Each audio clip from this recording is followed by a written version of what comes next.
perusahaan yang ada di Indonesia kemudian dikuasai dan seterusnya kayak gitu-gitu ya. Kemudian bagaimana Amerika misalnya membeli Freeport misalnya dengan tadinya kecil tapi melebar dikuasai betul kira-kira, sehingga Indonesia merasa dirugikan kalau tidak meningkatkan investasinya orang Indonesia terhadap Freeport, sehingga sekarang kita kepemilikannya sudah 50 plus 1% kepemilikan kita terhadap Freeport yang dulunya dikuasai oleh Amerika lah kira-kira seperti itu ya. Ya, jadi ini konsep yang harus kita pahami dulu. Jadi artinya bisa pinjaman, bisa pembelian kepemilikan perusahaan. Ini yang harus kita pahami sama-sama. Yang berikutnya yang ingin saya sampaikan adalah, nah, jadi kapan IFDA itu terjadi? Jadi kita harus tahu dulu kapan IFDA itu terjadi. Jika perusahaan melakukan investasi pada fasilitas baru dalam rangka memproduksi dan atau memasarkan suatu produk dalam negeri. Jadi artinya yang tadinya orang Amerika memproduksi di negaranya sendiri, kemudian dia lihat incer di Indonesia lokasinya bagus untuk produksi, dilihat dari sisi misalnya tenaga kerjanya murah, terus prosedurnya tidak terlalu berbelit-belit, kemudian dia investasi ke kita gitu ya. Itu bisa terjadi gitu ya. Jadi itu yang harus kita pahami.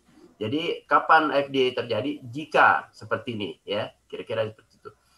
Yang lain yang ingin saya sampaikan, ini poin-poin aja ya, nggak mungkin semuanya dalam waktu yang singkat seperti ini. Baik, saya ingin sampaikan juga, ada istilah yang harus saudara pahami dalam FDA. Jadi nanti kalau mau lihat secara lengkap nanti ada di buku saya ya. Jadi setidaknya ini ada yang kita sebut dengan flow of FDA. Jadi sejumlah pengelolaan FDA selama periode yang telah ditentukan, biasanya periode itu disebutnya 1 tahun, atau satu periode itu biasanya apakah mulai Januari sampai Desember atau 1 Juli sampai 30 Juni gitu ya, tahun berikutnya dan seterusnya. Ini yang harus kita, jadi ada istilah-istilah ini yang harus kita pahami. Yang kedua ada kita sebut dengan stock of FDA. Jadi total nilai akumulasi aset-aset yang yang dimiliki, diperoleh dari luar negeri selama periode yang telah ditentukan. Jadi si stok-stok ini yang ini juga harus kita pahami, istilah-istilah ini ya, yang belum tersampaikan tadi di kelompok sebelumnya. Kemudian ada outflow of FDA, jadi arus FDA yang keluar dari suatu negara. Nah, kalau kita gambarkan, ilustrasikan, jadi kalau misalnya Jepang investasi ke Indonesia, jadi artinya kita sudah menganggap bahwa home country sudah mengeluarkan modal gitu ya untuk diinvestasikan di Indonesia. Jadi home country-nya adalah Jepang, host country-nya adalah Indonesia. Jadi artinya pengertiannya itu. Nah, jadi dua konsep itu yang harus kita pahami. Kemudian ketika dia mengirim modalnya, jadi hasil dari yang pengolahan modal ini tentu nanti ada outputnya itu nanti tentu bisa berupa uang, bisa berbentuk apa, dikembalikan ke Jepang lagi, gitu. Kira-kira seperti itu. Nah, orang dari home country tadi, dia sudah harus bisa memperhitungkan kira-kira berapa banyak dalam satu periode itu yang bisa dia dapatkan ketika dia investasi 1 tahun. Nah, yang perlu kita pahami sama-sama, dalam bisnis internasional itu ada ekspor impor. Jadi kalau kita melakukan ekspor impor, sudah pasti kita akan mengatakan bahwa ini adalah proses jangka pendek. Jadi keuntungan itu bisa kita dapat dalam waktu 1 tahun itu, sampai dengan 1 tahun lah kira-kira. Jadi kalau pengiriman 6 bulan, pengiriman 3 bulan, Pak, jadi hasilnya langsung kita bisa nikmati.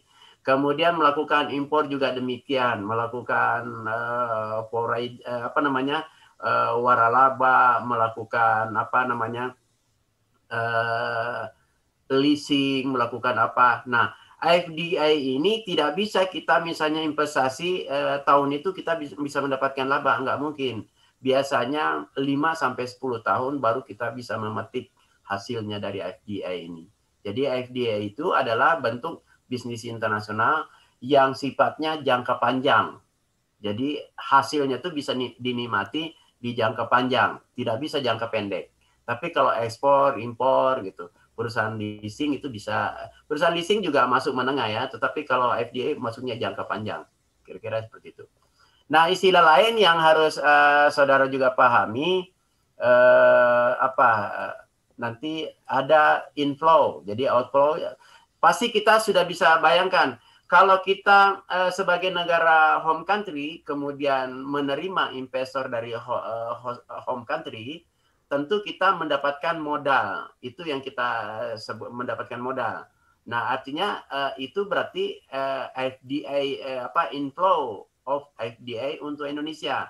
Tetapi kalau contohnya Jepang tadi, nanti akan kebalikannya. Ini kira-kira yang saudara harus pahami di dalam konteks FDI.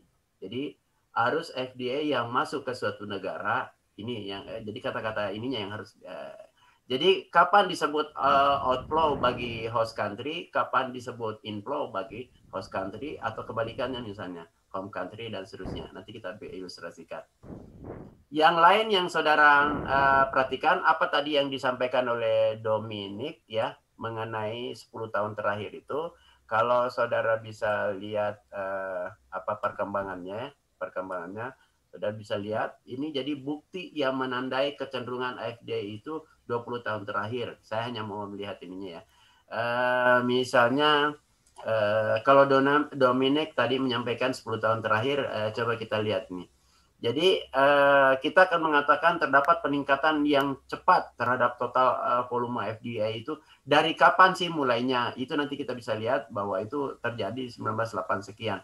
Itu sudah kelihatan. Tapi saudara harus bisa melihat lebih jauh. Nah ini, jadi terdapat perubahan kepentingan berbagai macam negara ya. Jadi artinya FDI itu bisa kita katakan kepentingan politik, bisa ya kepentingan sosial, bisa kepentingan ekonomi, bisa dan seterusnya. Tetapi nanti mana yang dominan? Ketika misalnya programnya Jokowi atau pemerintah sekarang menggencar membuat satu bagaimana menarik semua negara supaya bisa investasi di Indonesia, itu sebenarnya dalam rangka kalau kita lihat adalah kepentingan politik supaya perkembangan pembangunan di Indonesia akan kelihatan di eranya Jokowi misalnya, masalah infrastruktur, masalah SDM. Nah, karena kita negaranya misalnya kurang dananya, maka kita perlu investor. Jadi mau nggak mau itu diperlukan investor untuk perkembangan tadi misalnya peningkatan manusia Indonesia supaya unggul dan seterusnya. Maka apa yang diperlukan? Fasilitas pendidikan, fasilitas untuk penelitian. Tanpa riset kita tidak bisa mengembangkan SDM, ya. Tanpa riset kita tidak bisa mengembangkan SDM. Sedangkan riset itu perlu biaya besar dan seterusnya. Jadi mau nggak mau kita perlu investasi, perlu investor dari luar untuk investasi di negara kita. Jadi kita kalau ada pertanyaan tadi mana yang lebih penting, untuk pemerintahan Jokowi menganggap investor dari luar itu dinilai paling lebih baik dibandingkan investor dalam negeri. Karena artinya apa? Kalau dia sudah investor dalam negeri, kita tidak usah pancing-pancing mereka untuk investasi, sudah pasti dia mau investasi dalam negeri kita. Tetapi kalau orang luar, kalau kita tidak pancing mereka untuk datang ke sini, mana mau dia? Ya, bisa kita bayangkan kalau baca literatur mengenai bisnis internasional ini, jadi negara yang banyak dikenal itu umumnya adalah ada mercusuarnya, misalnya ya. Misalnya Hawaii dikenal karena pantainya, terus apa? Nah, Indonesia di bisnis internasional itu dikenalnya awalnya adalah karena Bali. Jadi Bali lebih dikenal daripada Jakarta dan seterusnya. Karena orang sering main ke Bali, lihat oh ternyata Indonesia luas juga dan seterusnya. Padahal dia taunya Bali, ya. Kira-kira seperti itu. Oke, saya ingin lanjutkan dulu. Jadi terdapat perubahan kepentingan berbagai macam negara sebagai sumber FDI atau tadi kalau kita bilang sumber FDI berarti kita sebutnya home country ya. Kemudian negara tujuan FDI kita sebutnya adalah host country, kira-kira seperti itu. Nah, kemudian terdapat pergeseran arah FDI kepada perkembangan bangsa-bangsa Asia dan Eropa Timur. Maksud saya, dulu awalnya cita-citanya FDI itu terjadi seperti yang tadi awal tadi cerita. Jadi mulai tahun berapa bergeser gitu ya.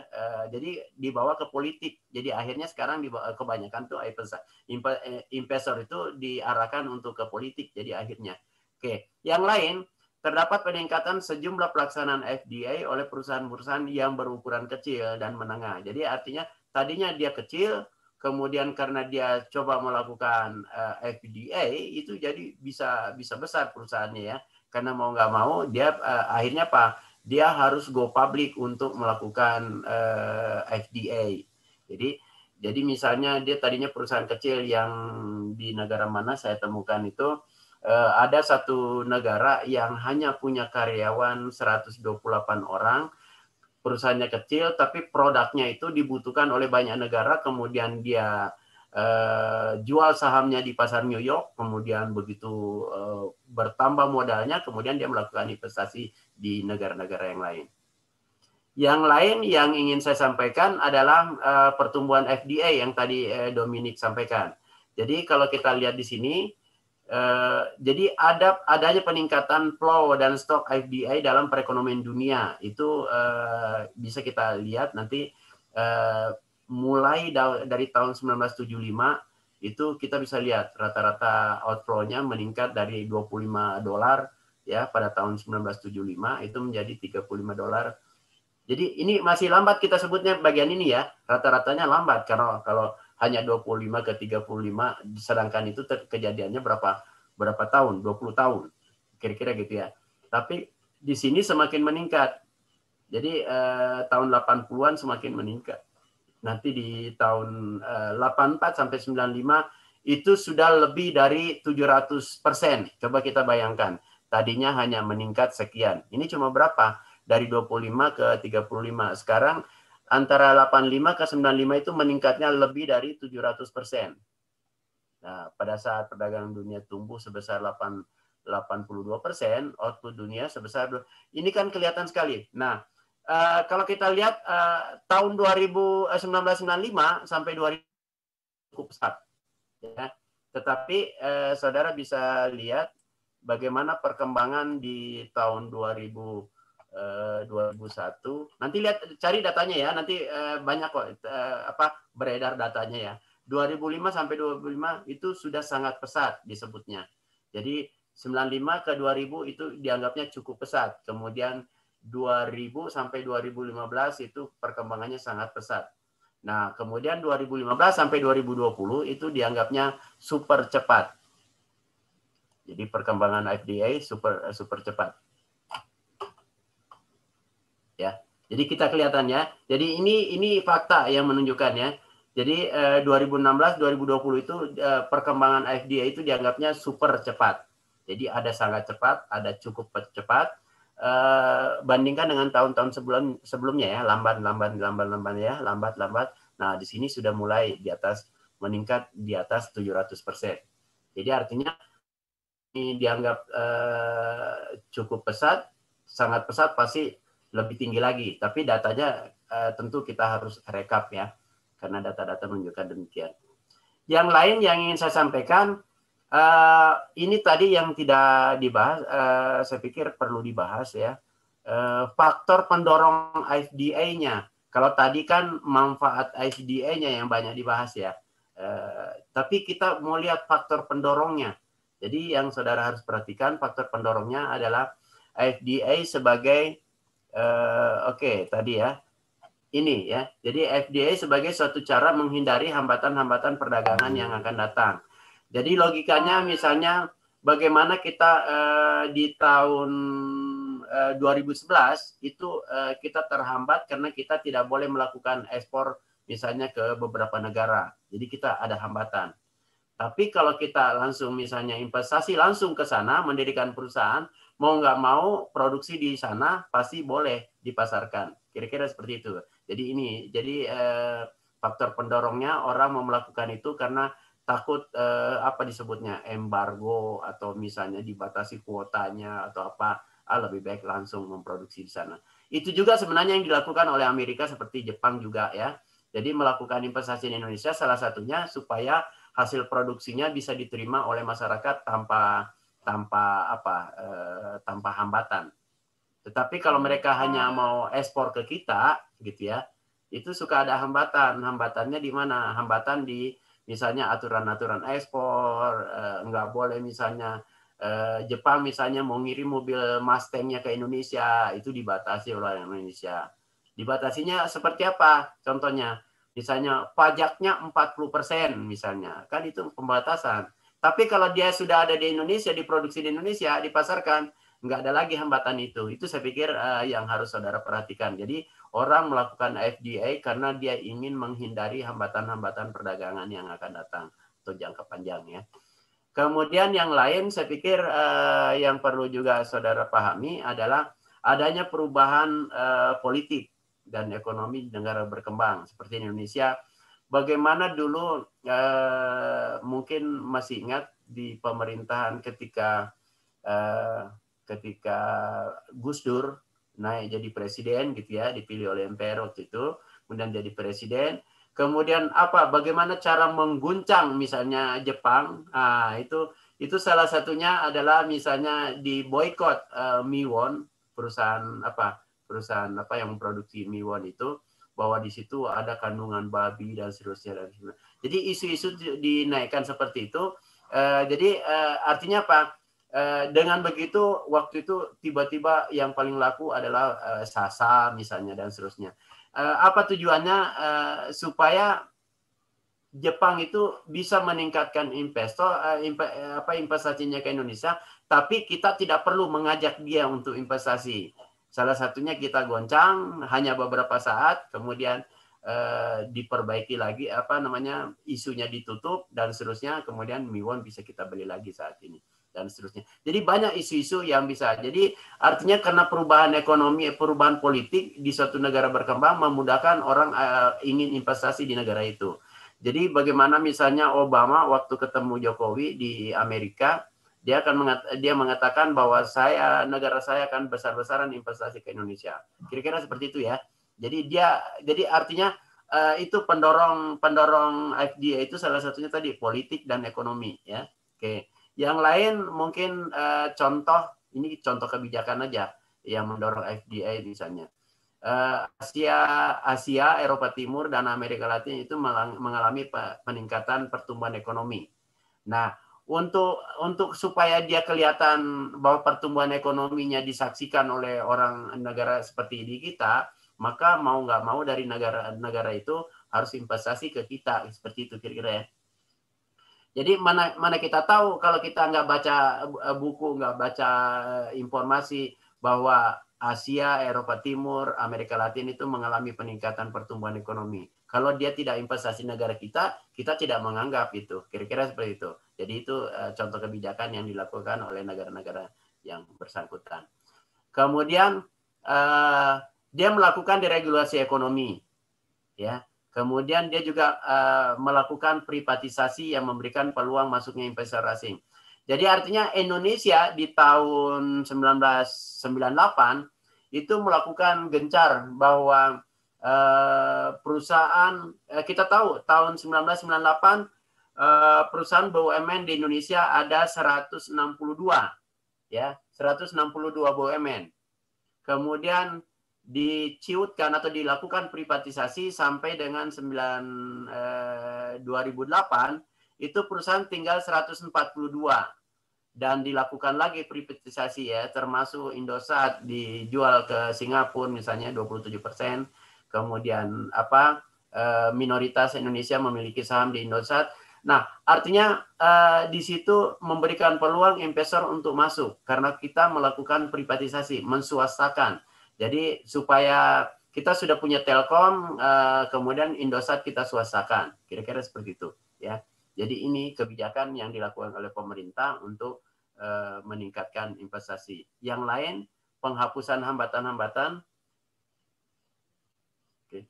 Kita sampai jam berapa? Sampai 11.30. Oh, masih ada waktu ya. Oke. Ini. Ya, silakan.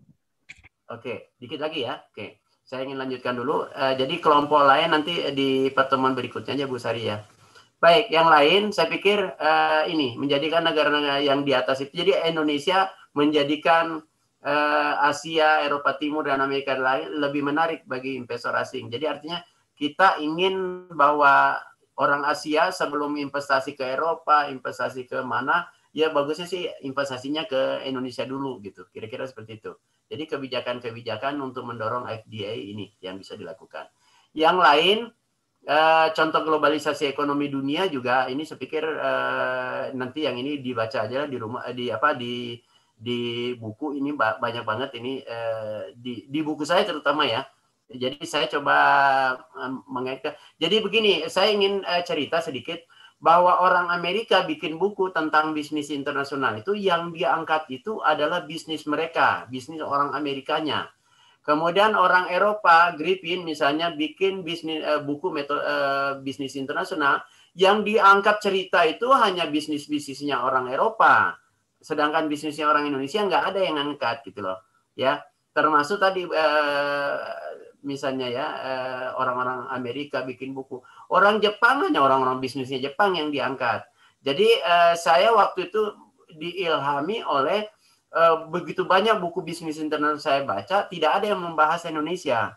Sehingga saya buat buku, sehingga saya harus angkat ini Indonesianya gitu ya. Makanya contoh-contoh di buku ini adalah contoh yang di Indonesia. Jadi globalisasi perekonomian dunia merupakan fenomena yang juga berpengaruh positif terhadap volume FDI. Ini terjadi di buku saya itu, saya tulis itu di 1998 ya. Itu jadi 1997-1998 itulah masa guncangnya perekonomian dunia ya.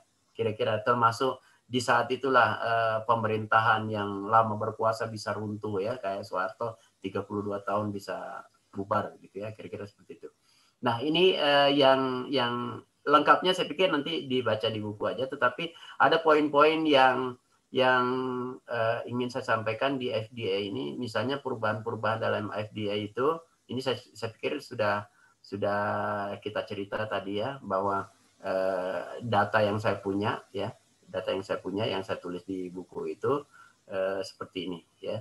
Kemudian di tahun 90-an, kemudian di tahun 95-an ya, kira-kira seperti itu. Kemudian perkembangan selanjutnya. Jadi ini cukup menarik FDI. Jadi kalau kata kunci di mempelajari bisnis internasional itu penguasaan kita dalam sistem perdagangan, kemudian dalam konsep kita tentang FDI, kemudian baru nanti yang lain-lainnya itu untuk menguasai bisnis internasional. Yang lain yang ingin saya sampaikan adalah ini. Jadi contoh host country terkemuka berdasarkan data inflow kumulatif ya. Jadi tahun 85 sampai 95 itu yang paling menarik host country-nya adalah ini ya. Jadi negara Amerika itu peringkat 1 untuk tahun 85 sampai 95 ya. Jadi karena ini buku disusun di tahun ya sekitar itu, jadi datanya yang kita dapat waktu itu internet belum begitu populer ya. Maksudnya kita dapat data sedapatnya data gitu ya. Dan perlu ini bukunya Bu, nanti kita revisi. Jadi kita data-data ini kita nanti perbaiki ya.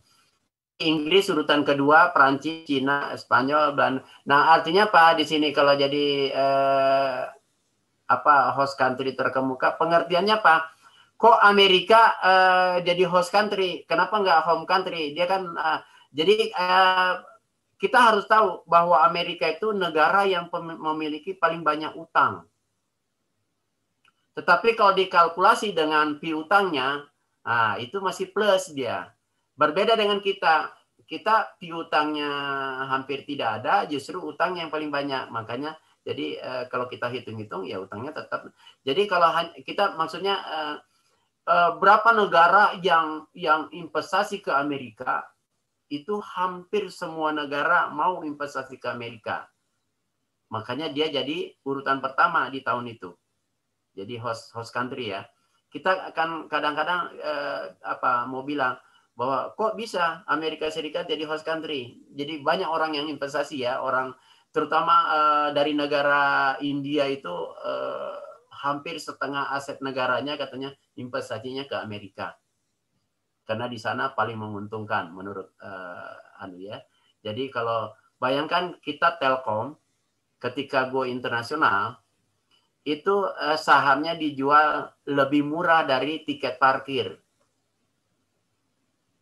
Jadi nilainya rendah sekali gitu.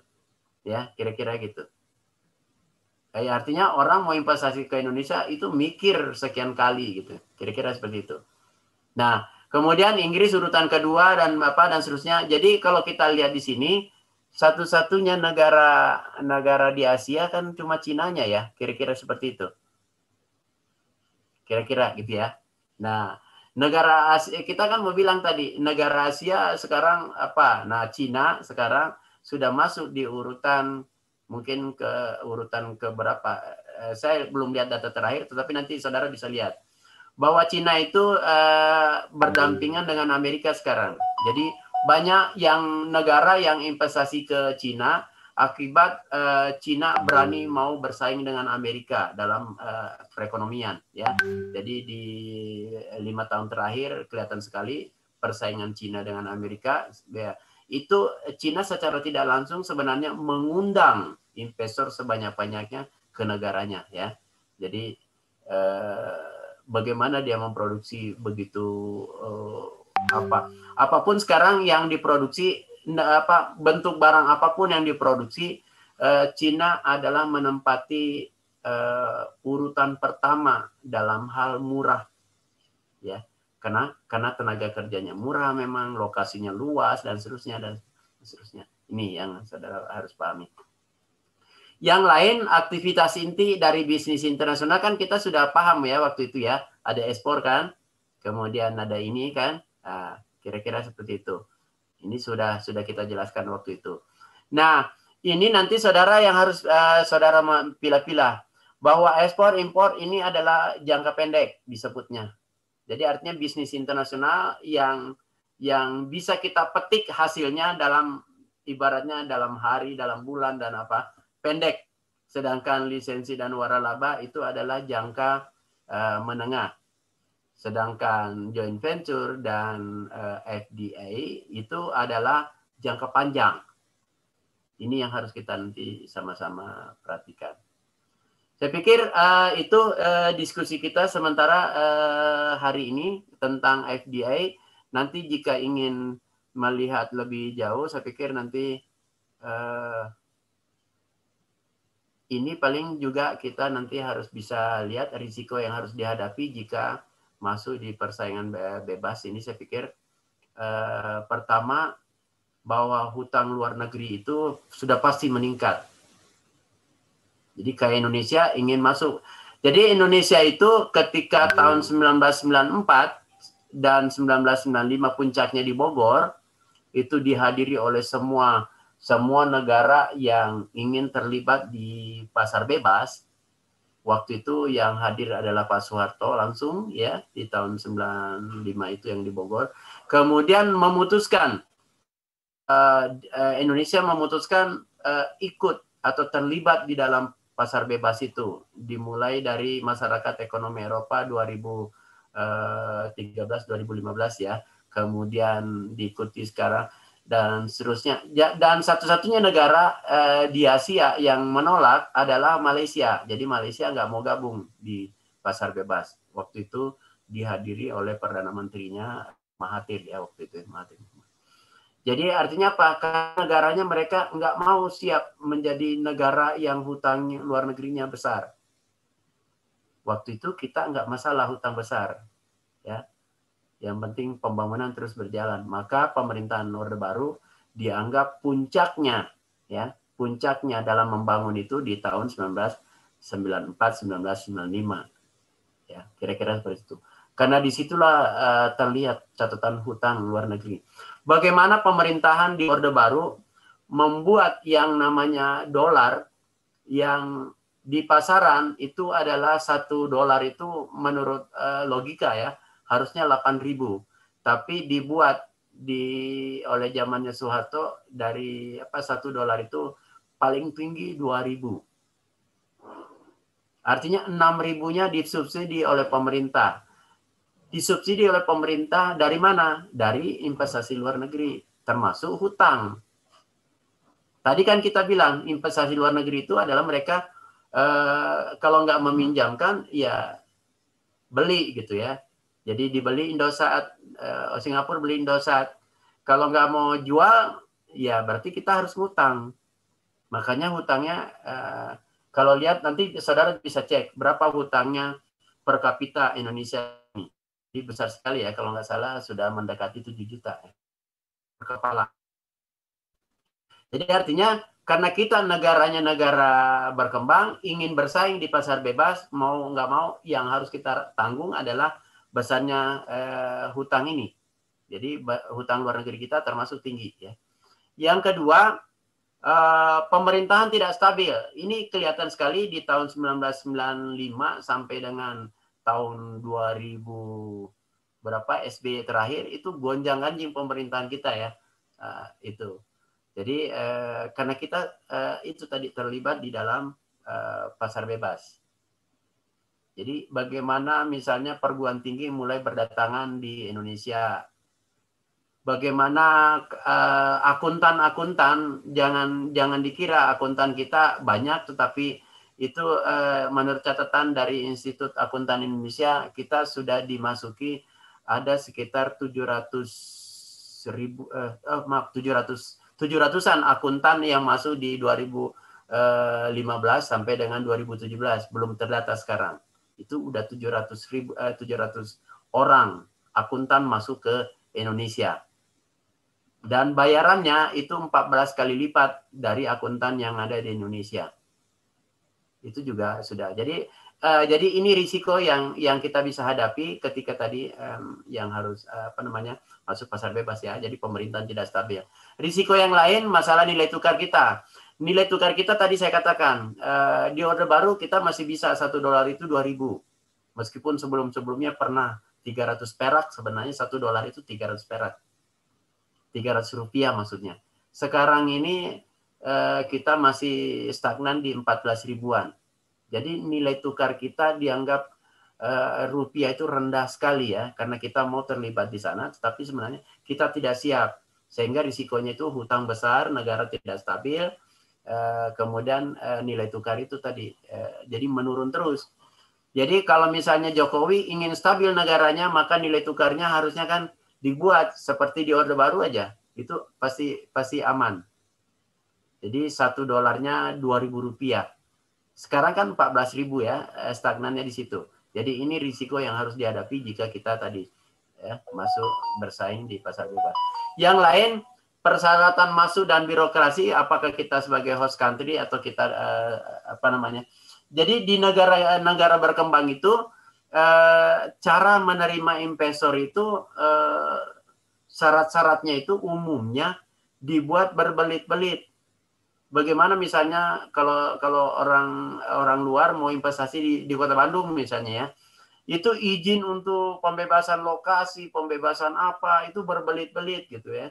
Makanya di pemerintahan Jokowi menginginkan bahwa birokrasi itu dipermudah supaya mereka gampang datang. Jadi ini kelemahan-kelemahan yang terjadi di negara-negara berkembang yang ingin masuk di pasar bebas biasanya ya. Jadi persyaratan masuk dan birokrasi host country-nya itu berbelit-belit. Yang lain, tarif, proteksi dan hambatan perdagangan juga, ini juga risiko yang mungkin kita hadapi. Jadi yang lainnya, masalah korupsi pasti meningkat. Jadi tidak mungkin kita bisa terhindar dari korupsi selama IFDI itu ada. Jadi logikanya orang investasi dari luar ke dalam, yang ngurusi pembebasannya, yang ngurusi apa, semua butuh duit. Jadi kesempatan itu. Jadi untuk korupsi itu lewat FDI itu besar sekali. Nah, jadi ini risiko-risiko yang betul-betul yang harus kita antisipasi. Jadi artinya risiko yang harus dihadapi jika masuk dan bersaing di pasar bebas. Bukan hanya di Indonesia, Boleh lihat nanti di Hong Kong bagaimana tingkat korupsi, di India bagaimana tingkat korupsi. Selama itu mau masuk di pasar bebas, itu tingkat korupsi semakin tinggi. Kenapa? Yang tahu jalur-jalur orang yang mau investasi itu, siapa yang pertama kontak, itu dapat manajemen fee 5%. Misalnya logikanya ya. Tapi dia nggak puas dengan 5%, maka bagaimana caranya diutak-atik supaya dia bisa dapat banyak dan seterusnya. Begitu juga kalau kita lihat sejarahnya Freeport, Freeport itu keuntungannya kita hanya dapat 1%. Bayangkan 135 juta atau sekarang 120 juta lebih ya maksudnya untuk menikmati hanya 1% dari Freeport labanya. Dari mana yang lainnya?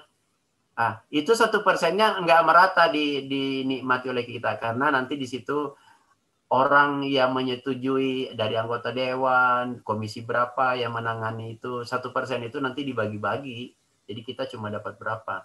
Jadi artinya kita dapat 1% saja sudah menikmati. Apalagi kalau misalnya bisa dapat 50% dari keuntungannya. Ya, kira-kira gitu. Jadi artinya karena kita masuk di pasar bebas itu, itulah yang menyebabkan 6 poin ini. Tapi nanti yang lebih menarik adalah pembajakan teknologi semakin meningkat juga. Bagaimana orang Indonesia pinternya membajak ya, membajak film, membajak apa ya, membajak otomotif apa dan seterusnya, kira-kira gitu ya. Nah ini yang risiko-risiko yang harus kita hadapi. Yang lain adalah tingginya biaya dan adaptasi komunikasi. Jadi bagaimana orang investornya kita misalnya dari Amerika begitu mahir misalnya bahasa Inggris datang ke Indonesia. Di Indonesia kita syaratkan bahwa karyawannya setidaknya 68% harus orang Indonesia. Nah, orang Indonesia masuk di situ, level atas dipegang oleh orang Amerika misalnya. Dengan bahasa Inggris yang fasih, orang Indonesia yang masuk dengan bahasa Sunda yang fasih, kan susah ketemunya tuh. Jadi adaptasi komunikasi itu saya pikir memerlukan biaya tinggi nanti di situ.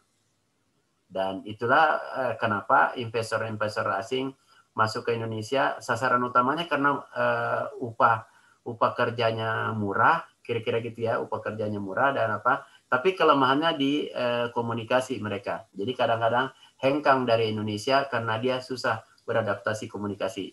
Kira-kira seperti itu. Begitu juga kita nanti kalau mau buka cabang di Indonesia, di luar, mau buka apa, jangan coba-coba kita mengirim manajer yang tidak mahir dalam bahasa Inggris dan seterusnya. Kira-kira seperti itu. Itu saya pikir yang bisa saya sampaikan di sesi ini. Silakan kalau ada yang ingin bertanya atau diskusi tentang FDA. Masalah keuntungan host country, keuntungan home country, nanti itu bisa saudara tinggal baca aja. Saya udah buat semacam resumenya ya di buku, jadi mudah kita bacanya. Nanti mungkin saya kirim bukunya ke Bu Sari untuk ya. Jadi kalau buku-buku lain itu masih acak-acakan ininya. Jadi keuntungannya itu misalnya keuntungan host country dibahas berapa puluh halaman, tapi poinnya nggak ketangkep gitu ya. Nah di buku saya itu nanti sudah mudah. Jadi bisa silakan jika ada yang ingin ditanyakan. Oke, kita masih ada waktu 30 menit. Jika ada yang ingin menanyakan, kalau kita bisa juga kita lanjutkan sebenarnya ke materi pembicara berikutnya, tetapi mungkin sekian menit nggak cukup, saya pikir Bu Sari ya, cuma 30 menit. Oke, nah sekarang saya ingin bertanya. Nah, karena nggak ada yang mau bertanya, jadi saya bertanya. Ayu Lestari, coba dibuka mic-nya. Apa kira-kira yang saudara pahami keuntungan untuk jika suatu negara jadi host country?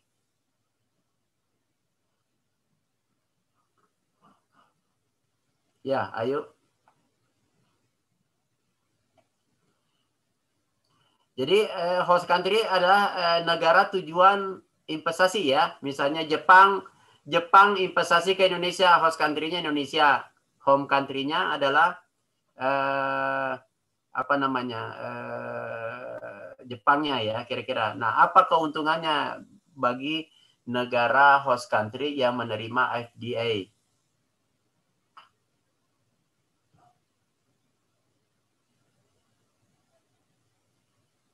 Oke, Ayu Lestari, dengar tidak suara saya? Oke, Lestari tidak jawab ya.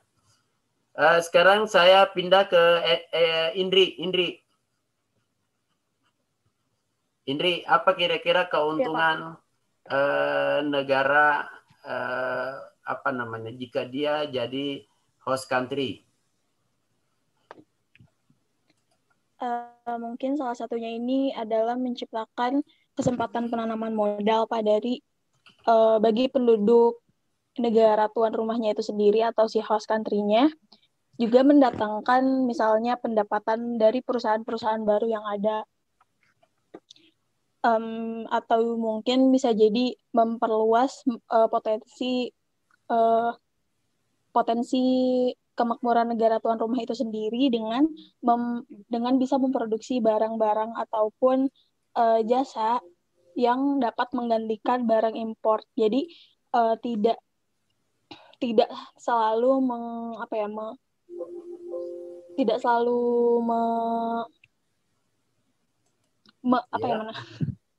Jadi intinya tidak bergantung gitu Pak terhadap barang-barang impor, karena host country itu sendiri dapat memproduksi suatu barang ataupun jasa dari negara itu sendiri. Jadi tidak terlalu bergantung pada barang impor. Contoh-contoh negaranya lah, misalnya contoh negaranya siapa hostnya, siapa ya. Bisa berikan contoh, misalnya siapa negara hostnya, siapa negara home-nya.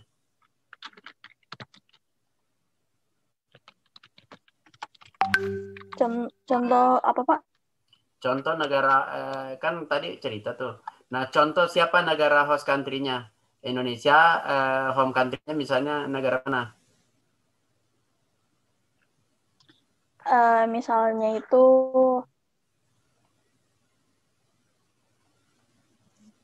ya. Misalnya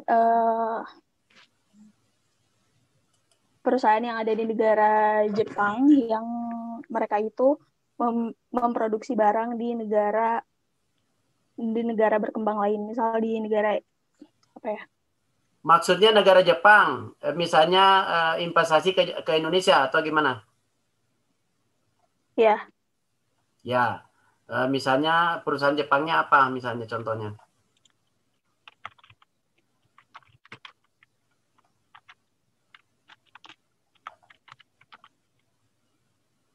Ya.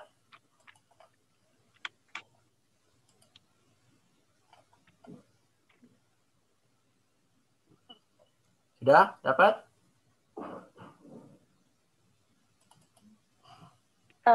Misal ini deh Pak, kayak yang tadi dijelasin sama Nurung, ya. Soal negara Jepang yang memproduksi soal negara yang memproduksi mobil di negara Indonesia. Ya. Oke. Nah, keuntungannya bagi Indonesia apa? Bagi negara Indonesia memiliki keuntungan, jadi teknologi yang tidak bisa diproduksi oleh negara Indonesia sendiri dapat didapatkan dari mobil-mobil yang diproduksi oleh negara Jepang. Keuntungan bagi negara Jepang sendiri, mereka mendapatkan keuntungan berupa pendapatan hasil ekspor pada negara Indonesia dengan menjual produk mereka yang berupa mobil. Oke, ya sementara itu ya. Oke. Ya, silakan. Saya coba sebelum saya rangkum ya. Sangadah. Apa keuntungan lain jadi host country? Berikan contoh dua negaranya ya. Siapa host country-nya, siapa home country-nya, kemudian keuntungannya apa bagi host country?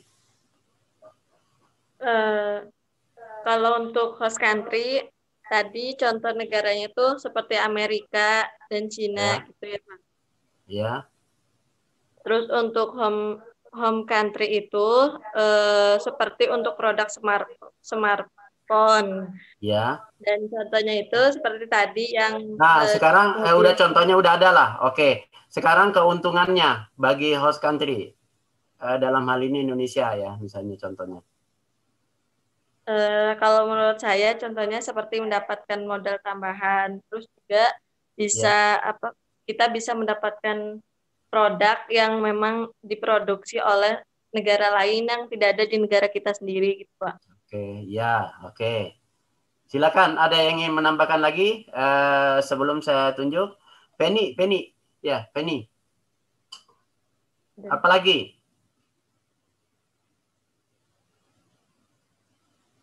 Ya, contohnya tadi ya keuntungannya bagi host country, modal bertambah, oke, ya modal bertambah. Apalagi Penny? Jenis produk bertambah katanya, yang tidak bisa kalau perusahaan itu nggak ada di Indonesia, kita nggak bisa terima produk itu dengan baik ya, misalnya contohnya tadi ya. Oke, yang lain apa Penny? Dari Amerika ke India, Pak, mungkin. Ya, boleh, silakan. Misalnya investasi apa, misalnya Amerikanya ke Indianya. Apa keuntungannya bagi India? Bisa dari modal atau teknologi Ya, sama modal tambah, untuk teknologi tambah, terus apa lagi? Kerja lokal.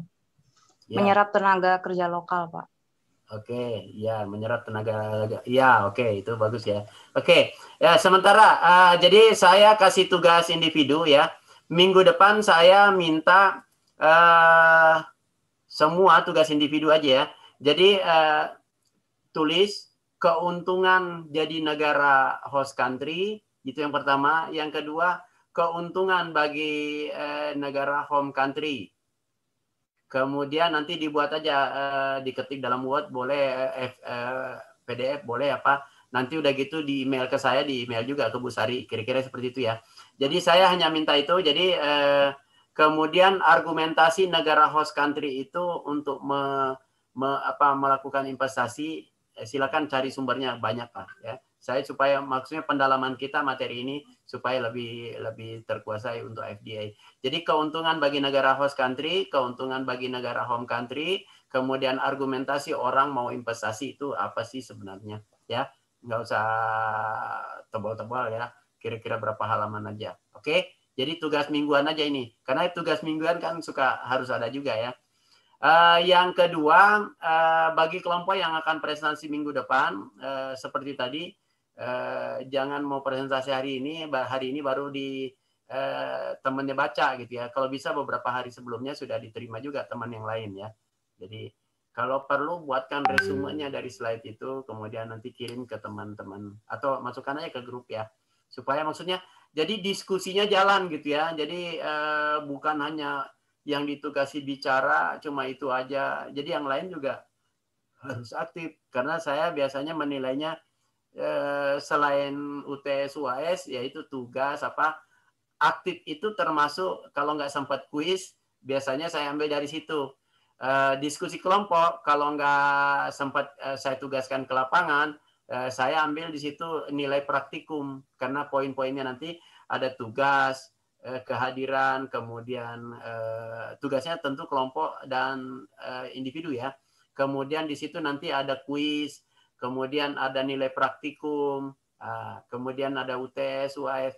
Jadi kalau praktikum tidak dimasukkan di dalam kolom itu, nanti saudara dirugikan karena pembaginya misalnya 5, di atasnya cuma 4. Jadi mau nggak mau semua. Jadi kalau diskusi seperti ini memang harus aktif ya.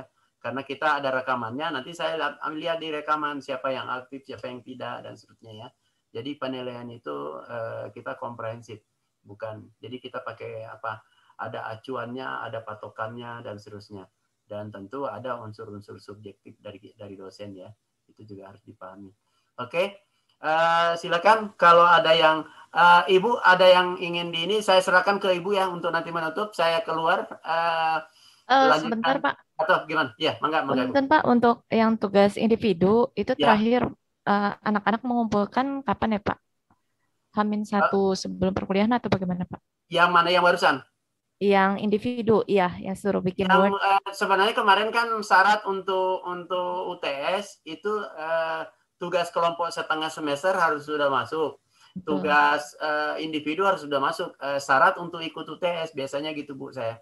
Nanti yang tugas diberi tugas sesudah UTS, artinya di pertemuan 9 sampai dengan 15 itu nanti tugas itu masuk sebagai syarat untuk ikut UAS. Ya, betul Pak. Ya.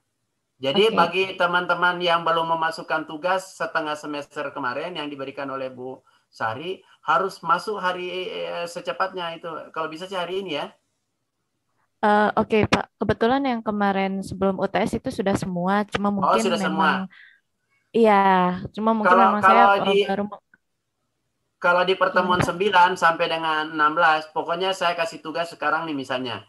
Itu saya bilang misalnya paling lambat minggu depan. Nah, minggu depan masuk. Kalau telat itu nggak terima gitu, nggak diterima tugasnya. Nanti kalau ada tugasnya misalnya, oh ini 2 minggu, oh ini 3 minggu, jadi ada selalu penjelasan kapan dikumpulkannya. Dan nanti tugas akhirnya saya ingin nanti ada artikel tentang tema yang dibahas oleh baik kelompok 1, kelompok 2, kelompok 3 sampai terakhir itu syarat untuk mengikuti UAS ya. Jadi yang penting artikelnya dibuat, ambil template-nya salah satu dari yang ada di di Sinta ya. Sekarang kita sama-sama buka. Ini ada waktu sedikit. Coba kita sama-sama masuk ke apa namanya, ke Google, atau saudara amati aja dulu ya. Saya akan masuk ke Google. Nah, masuk aja seperti ini. Ya, Sinta Jurnal. Jadi template-nya pilih dari sini. Nah, template-nya ambil misalnya kita tugasnya itu masuk di antara Sinta 3 dan Sinta 4. Tugasnya ya. Jadi silakan mau Sinta 4, kalau Sinta 3 misalnya klik di Sinta 3. Nah, ini ambil template-nya yang berkaitan dengan bisnis. Nah, ini artinya kita boleh di jurnal ini, nanti ada lagi nggak jurnal bisnis. Kalau enggak, langsung aja saudara tulis di sini, bisnis. Nah, ini. Jadi ini satu bisa kita masukkan Sinta 3 ya. Jadi caranya adalah tinggal klik yang ini, jurnalnya, kemudian nanti masuk ke ini apa webnya atau editornya, masuk sini lah websitenya, kemudian saudara login di sini. Ya, nanti ada buat login di sini. Kemudian ada template-nya, silakan cari template-nya di sini. Nanti template-nya di save as. Ya, kalau nggak biasanya ada di sini template-nya ya. Submission, coba kita lihat. Nah, ini nanti kalau nggak ada di template, nggak dikasih, tinggal buka arsipnya aja. Arsip, ini ada artikel, salah satu ambil artikel di sini. Kemudian nanti artikelnya di download. Ikutin aja template ini. Ya. Jadi di download aja ini misalnya. Ya. Nah, jadi artikel yang saudara bikin, ikutin template ini. Di save as aja dulu ini nih. Ya. Ya, di save as.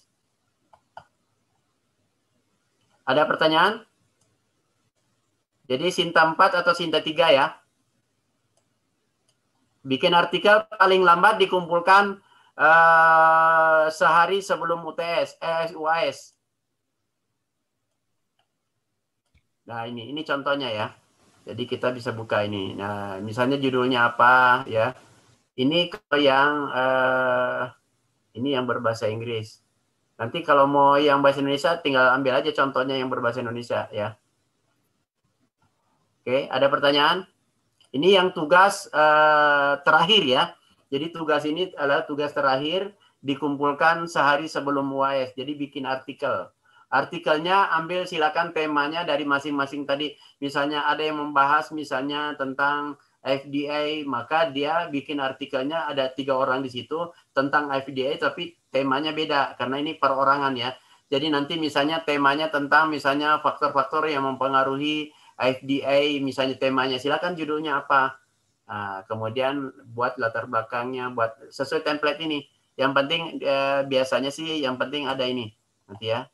Nanti saudara bikin artikelnya, yang penting ada abstraknya, ada kata pengantarnya, ya. Kemudian ada literatur review-nya, ya. Silakan. Nah, cara membuat literatur review saya pikir silakan aja, setidaknya sekitar minimal 12 artikel yang saudara bedah untuk dijadikan literatur review, 12 artikel ya. Seperti tadi Dominic banyak buka artikel ya, bagus ya. Nah, tinggal diaplikasikan bikin makalah sekarang. Ya, bikin makalah atau bikin artikel. Tapi template-nya harus ngikutin template yang ada di Sinta. Jadi kalau di template itu ada tulisan begini, jurnal bisnis strategi. Jadi kita jangan dirubah-rubah, biar aja ini template-nya. Jadi kita tinggal isi ininya aja. Oke. Jadi latihan nanti, karena kalau nggak salah nanti ada tugas membuat artikel juga ya, syarat untuk sidang kalau nggak salah bikin artikel nanti di angkatan saudara. Oke. Ada yang ingin bertanya cara bikin artikelnya?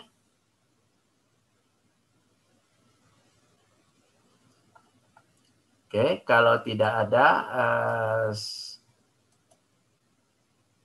oke. Lanjut. Tadi tugasnya sudah jelas, kita masih ada 13 menit. Mangga Bu Sari, ada yang ingin disampaikan lagi Bu Sari? Karena ini Baik, Pak. bulan mungkin kita nggak sampai 30 ya, 11.30 ya. Silakan Baik, Pak. kalau ada yang ingin disampaikan. Oke, siapa nih Indri? Coba fotonya Indri yang seperti apa sih gambarnya? Coba Indri Hafida, kalau nggak dikeluarkan dari kelas nih. Oke, Ayu Lestari. Oke. Jadi itu tadi tugas kita tentang FDA individu ya. Jadi cara mendapatkan sumber. Yang penting sumbernya nanti ditulis ya. Keuntungannya apa, keuntungan apa. Nah, yang perlu dicatat di FDA ini adalah campur tangan pemerintah itu dominan. Jadi kita misalnya perusahaan swasta ingin di Indonesia nih misalnya ya. Kemudian kita ingin investasi langsung ke Amerika. Artinya apakah kita mau bikin anak perusahaan di sana atau bikin cabang perusahaan di sana, itu campur tangan pemerintah cukup kental. Karena itu terkait masalah aliran dana ya dari Indonesia ke misalnya ke Amerika. Jadi nanti juga saudara harus pahami kebijakan apa institusi pemerintah seperti apa yang bisa kita identifikasi dalam hal FDA, itu juga jadi catatan. Jadi untuk memahami FDA. Yang kedua, ingin investasi ke suatu negara, itu biasanya ada perjanjian. Apakah kita sebut dengan perjanjian bilateral, atau misalnya perjanjian apa. Itu juga kita nanti harus pahami perjanjian-perjanjian itu. Jangan sampai kita nanti keluar dari UNPAD, kemudian ingin jadi pengusaha, kemudian ingin melakukan ekspor-impor, termasuk ingin investasi langsung, harus paham betul itu ya. Jadi perjanjian kita mau investasi, yang jelas kalau sekarang kita mau investasi langsung ke Afrika Selatan itu tidak mungkin karena kita tertutup kerjasamanya antara Indonesia dengan Afrika Selatan, termasuk Israel ya. Kita tidak ada ikatan bisnis dengan mereka. Jadi kita nggak bisa investasi di sana, negara mereka juga nggak bisa investasi di kita. Contoh-contoh saja negara-negara yang tidak bisa investasi ke Indonesia ya. Jadi Afrika Selatan dengan Israel. Kemudian itu yang perlu dicatat. Yang lain adalah dampak dari FDA ini nanti. Dampak dari FDA secara keseluruhan bagi aktivitas bisnis internasional. Karena tadi kita bilang, bisnis internasional berbeda dengan bisnis multinasional, berbeda dengan domestik, berbeda dengan global, berbeda dengan transnasional. Nah, sebisa mungkin saudara nanti bisa memilah-milah itu. Jadi tanpa saudara memilah-milah, saudara akan kesulitan. Oke, ada pertanyaan? Baik, saya serahkan ke Bu Sari. Mangga Bu Sari mau ditutup atau mau kita sudahi saja sama-sama? Baik Pak, mungkin sedikit ingin menanyakan itu terkait untuk tugas yang tadi individu ya Pak ya, untuk yang host country dan home country, lalu untuk yang itu lalu satu lagi untuk tugas kelompok itu nggak apa-apa Pak kalau di live 4 aja gitu atau Oh harus iya, ke bagus. email Iya. Pak? Oh lebih bagus. Live 4 boleh. Berarti dikirimnya ke Bu Sari semua ya? Saya Live dikirim. 4 Pak, ya Bapak juga bisa akses seperti Oh itu. iya iya, boleh boleh boleh boleh. Saya folderkan di G Drive Pak. Kebetulan Punten kemarin baru Iya nggak sampai apa-apa. kelompok 3. Iya, Sebenarnya oke. mereka sudah mengerjakan Oke, semua gitu ya, Pak. ya. Oke, baik. Bagus ya Bu, ya bagus Bu. Baik, Ya sekarang kalau gitu kita lihat daftar hadir ya. Jadi baik. kita isi daftar hadir sebentar. Kita sama-sama isi Bu Sari nanti di situ juga. Ya, kita masih ada waktu 3 menit cukup, 13 menit cukup ya.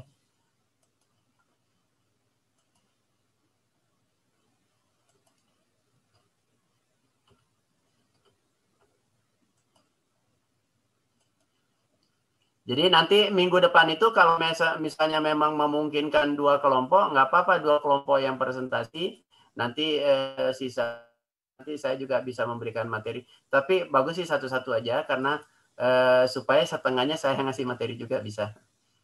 Oke, kita bisnis internasional. Ini hari Kamis, yang hari Rabu ya. Kemudian kita tambah pertemuan materinya FDA sudah diisi oleh Bu Sari ya. Saya tinggal ini aja. Linknya udah betul ya Bu Sari. Betul, Oke. Pak, betul. Oke. Jadi saya hanya ingin lihat yang hadirnya sudah 20 baru 25 yang hadir ini 20 Ya, ya. betul Pak, 25. Ya, udah ya. Masih ada Oke yang ya. belum Betul ya, akses. Feni Ya. Anissa yang belum tuh Feni Anissa. Feni Anissa tadi saya lihat ada. Ini belum Ya, Pak. belum tuh ya. Kemudian Melani oke ya, siap. Oke. Ya, demikian mungkin Bu Sari. Kalau tidak ada, saya tutup aja atau Bu Sari yang menutup? Mangga silakan Pak. Baik. Oh iya.